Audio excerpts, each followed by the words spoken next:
Hello, I'm Dr. Adam Breiner of the Breiner Whole Body Health Center, and today I want to begin a discussion about the energetic aspects of the body and how certain traditional Eastern healing arts can help bring us into a better state of health. As part of my naturopathic medical training, I was fortunate to be at a school that incorporated traditional Chinese medicine into all the years of our program. This allowed me to see each case in a different light.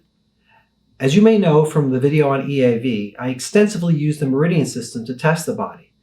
And that is why about 8 years ago, I was pleased when I met John D'Angelo, an expert in something called Traditional Japanese Reiki. Not only was John knowledgeable in many aspects of Oriental medicine and the body's energy systems, but he had a vast knowledge from a Western medical perspective as well.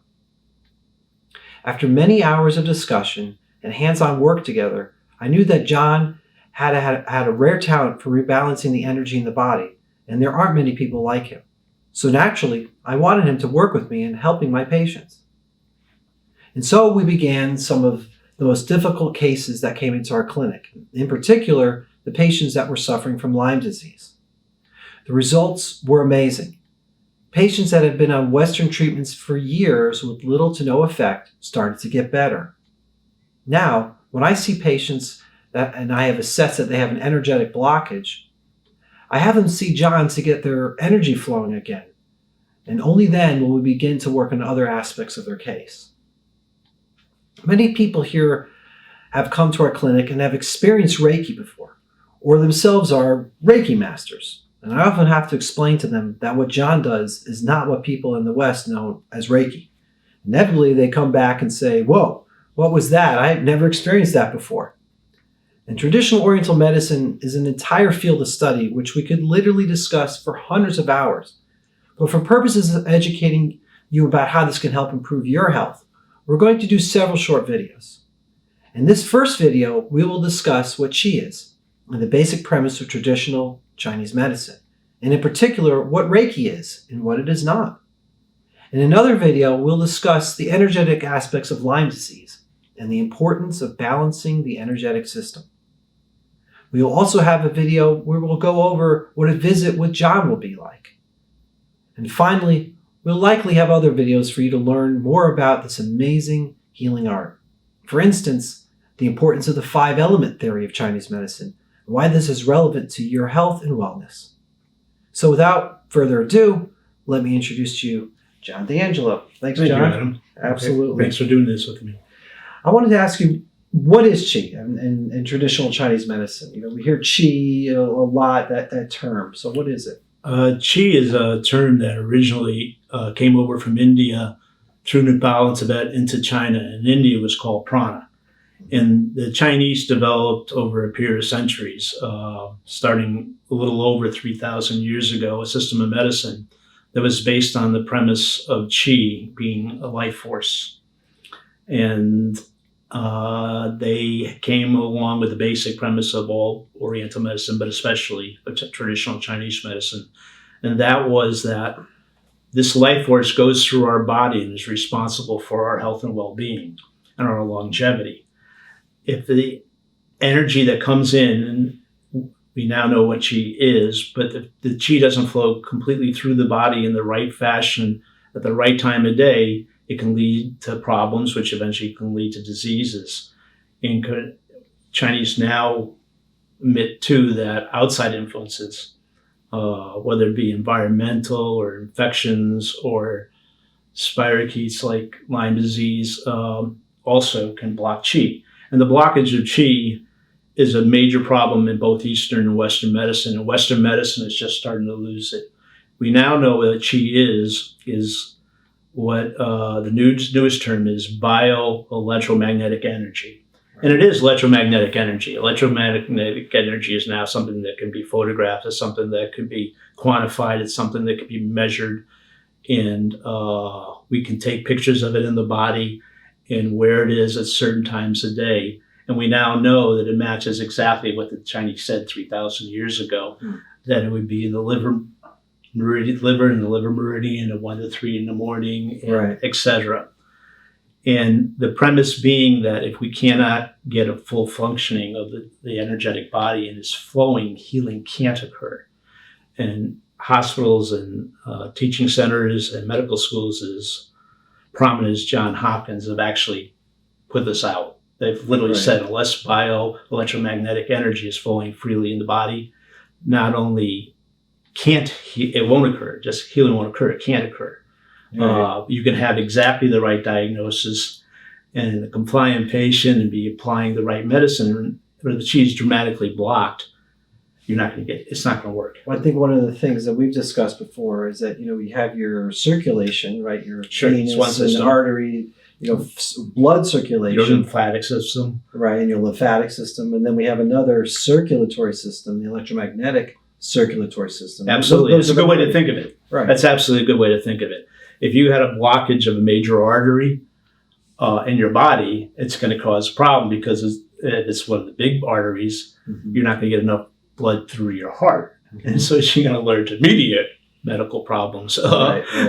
But it's basically not only that, but the electromagnetic energy really controls all these systems, which we're now starting to understand. The neurological system, the circulatory system, all the different functions of the organs are regulated by this flow of energy. So we've seen in cases that come into our office where someone, let's say, for instance, taking an antimicrobial or antibiotic for Lyme, and they have, let's say, brain issues. If the energy is not flowing to the brain, right, that herb or antibiotic or whatever they're doing is just not getting there because the chi isn't flowing there, right? Right, and we have seen, especially in this office, we've seen an amazing array of symptomology, from people being in desperate problems to minor problems, and frequently the single biggest roadblock is a blockage of chi.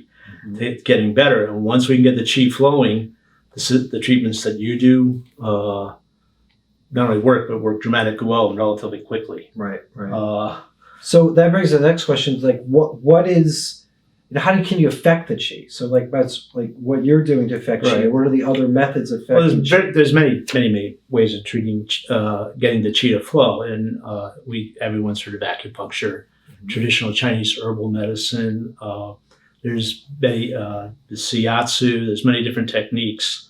In my own particular background, I started studying qigong, which all this was the original root of when I was a child, both the Japanese and the Chinese variations thereof, and kept it up all my life, and as well as being involved in the martial arts.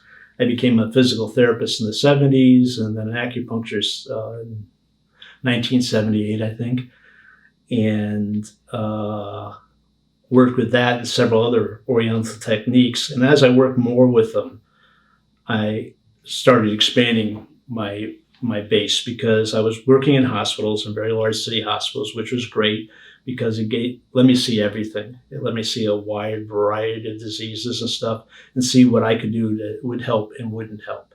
In the beginning, I was mostly using acupuncture for pain or for helping promote healing a muscle or bone or lung issues, things that physical therapists work with. And you also got to really know anatomy, neuroanatomy. I think you taught that to the physicians. I taught that, I was the head of a director of a large physical medicine rehabilitation department. So I have the background. So seeing all aspects. So you have the physical and then the energetic. So, but then what are you doing? You're not doing acupuncture now. You're using... Well, the reason I gave up acupuncture probably in the earlier 80s, and that I found that some of these other techniques I were using were just simpler, more effective, worked in a more powerful fashion, for me at least. And they would also had the additional benefit of I could give patients homework in which they can work on themselves, which we do here. Mm-hmm. Sometimes when you open up an energetic channel that's been blocked, there's a tendency to reblock. And I know when the channel opens up, we have ways of telling when the channel opens up here. So if we give them a homework and they work on it for 3 or 4 days, it stays open. And then we can move on to the next thing in the system. And very few people do that. They'll say, come in 4 times a week and I'll work on it. And that's not the way to do it at all. You have to give it time to work. And by involving the patient, it really, really helps. And it's almost every single one I've ever had do it at the third or fourth time they try treating themselves, they start to feel it. They always feel it when I do it. And they're going, I'm feeling it when I do it myself now. Nice. Like that. I say, when do you teach? It's like this. So the patients, what you're doing is known as traditional Japanese Reiki. Right. Now here, a lot of people come in and they're saying, oh, I've taken, X number of weekend courses, I'm Reiki master level, whatever, or I've seen a Reiki person, and I say, guys,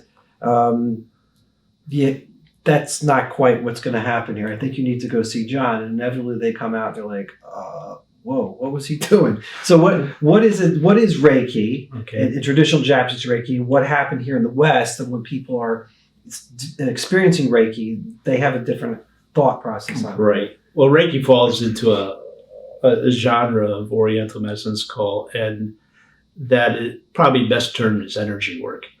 But what I do is not Reiki as it's done in the West.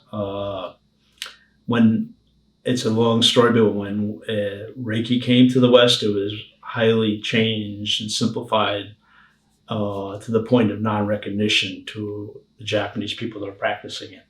This discipline came out of Japan, but who was the one that started that discipline? A doctor named Yushui, and he was trying to learn another technique that came over from China around the year 800 into Japan called Kiku, and which I do, but is an extremely demanding technique physically, and he just couldn't do it. So he kind of over a period of time developed what I would call, and was now called, traditional Japanese Reiki, which is strictly based in Chinese medicine.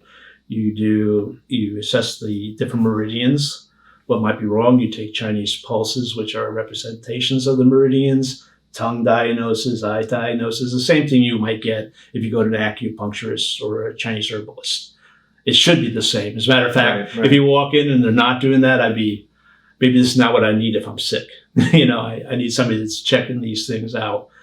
And so there's very few people, like we said, we do have Reiki masters come in here and they get totally flustered by the end of the first session because all of a sudden channels are opening up that were blocked in them and their body is jumping on the table and stuff like that. They go, what's happened? because so it was originally developed then in Japan as a form of medicine. But then I guess somebody came and decided to... Right. A Japanese American woman from Hawaii left, studied in Japan, became a legitimate practitioner. And there's an enormous difference. Traditional Japanese Reiki is about as closely related to Western Reiki as checkers and chess. The board, the patient is the same. The pieces, the moves are all different. Traditional Japanese Reiki has 220 hand positions. In America, there's 17, meaning where you can treat, how you can get in to affect the energy and stuff like that. Right. And indeed, in Western medicine, it's not used as a form of medicine. In Japan, people don't get Reiki just like they get it as a form of medicine. It's offered in all the hospitals. It's not separate from it. Just like in China, you may be going to a very high-tech hospital, but you may also be getting Chinese herbal medicine and acupuncture. The doctors don't distinguish between the traditional forms and the modern Western forms of medicine. Right. It's all one and the same, nor do they distinguish between the body, the mind, or the spirit. They treat them all the same.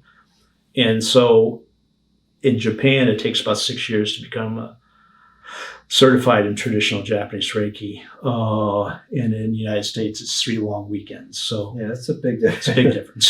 So I think that also brings another question because, some patients have come in and they're like, well, it's against my religion to go do this. It's a common misconception. Because I think a lot of people in the West, not every Reiki practitioner, but a lot of them are channeling spirit, or I don't know. They have all these different things, some of them that are doing. And I think that's why in the West, it's coming to the perception that some of this has some religious connotations to it. So maybe you want to speak to that. Yes. That comes up a lot, and I think patients have that question. A lot of traditional Chinese medicine and obviously the martial arts came out of Zen monasteries in China. But that didn't mean that it was a religious aspect. If you were to go to China and go to a Zen monastery, there'd be a Zen doctor there or an energy doctor there. And if you asked him what the religious aspect, he'd just laugh and said, "This is medicine, it's not religion." And another problem that occurred as it came along from the Orient to here was a lot of stuff got thrown in that just had nothing to do with what the real art is. I think people would call on their higher powers and stuff like that, where there's none of this. This is a relatively technical thing. There's a little bit of art, and that you have to be good at it, and you got to be very sensitive. You have to listen to people. You have to understand you really have to understand how the body works to do it really, really well. That's why it takes 6 years. And some people have a more innate ability to push. Sure, and some people are just more talented than others at doing this. Just like somebody been more talented at a particular martial art, they just have more internal chi and internal strength. He's talented at both of them. So I kept up both for quite a number of years, but I was thinking about it as we began this tape. This is my 40th year of doing some form of oriental medicine on patients. Wow. And I'm starting to feel old. So beside the traditional Japanese Reiki, I do other techniques too. A Japanese technique that's relatively well known in the United States called Jinshin Jitsu. That is based on the meridian system. Also, there's a Northern Qigong medicine, which is also based. And so I'll combine techniques. And the homework I give is frequently from a discipline called Jinshin, because it's easy to do. Anyone can do it. If there are points that have to be reached on the back, I can treat the 9-year-old daughter how to hold a couple of points on somebody's back if they can, and it can be extremely, extremely effective. Sometimes I wonder if they're getting more help when they're doing it for the 4 days that they don't see me, or the 5 days than things like that, because you see such a dramatic change within a very short time. So real quickly back to the religious aspect or the non-religious aspect of it. There is no religious aspect. I think I remember you told me one time a story about the Pope himself. Oh yes, when the Polish Pope, Pope John Paul, was sick, and turned out he had Parkinson's, as well as several other infirmities. The Dalai Lama sent a Buddhist monk over who was a Zen monk, and he was a healer, and he was they call him doctors there, and he worked and lived in the Vatican for I think 6 to 8 months. And worked closely doing the energy, all the same stuff like what we're doing here. So I think after all that the Pope was still Catholic. Yeah. And so I don't think that the monk proselytized Buddhism. Right. So even though it just happened that's where it was developed. You could also say that's where a lot of martial arts were developed too, and they're not particularly religious. Right. So, So what we're going to do in some of our other videos, we're going to get a little bit more into some of the patient cases and also about Lyme disease, because I know a lot of folks want to hear about that and what we're seeing. And then we'll also talk about what a visit's like with you, and then we may get into some other details that folks might want to hear about. So, and I think also it'll demonstrate the integration of what Adam and I do together. Like if he has somebody he knows is really got massive blockages, I might see the person first for a while just to get those open, and then he starts his treatment, and then we balance the two of us off. Maybe me doing less, him doing more, and following each other, or me doing nothing and just periodically checking their energetic picture. And it really does work well together. It was a process learning together. Right. Because when I came here, like I said, in hospitals, I worked with just about everything, but not a lot of Lyme, to tell you the truth. So I had to learn a lot about Lyme. But we see other things here too, and it works. It does. It really works. It works on everything. There's something I can't think it wouldn't work on health. Again, I mean, if we don't have our energy, we're not alive. So I thank you for joining us for this video, and thank you, John, again. No, thank you. And I look forward to having you watch our next video about traditional Japanese Reiki.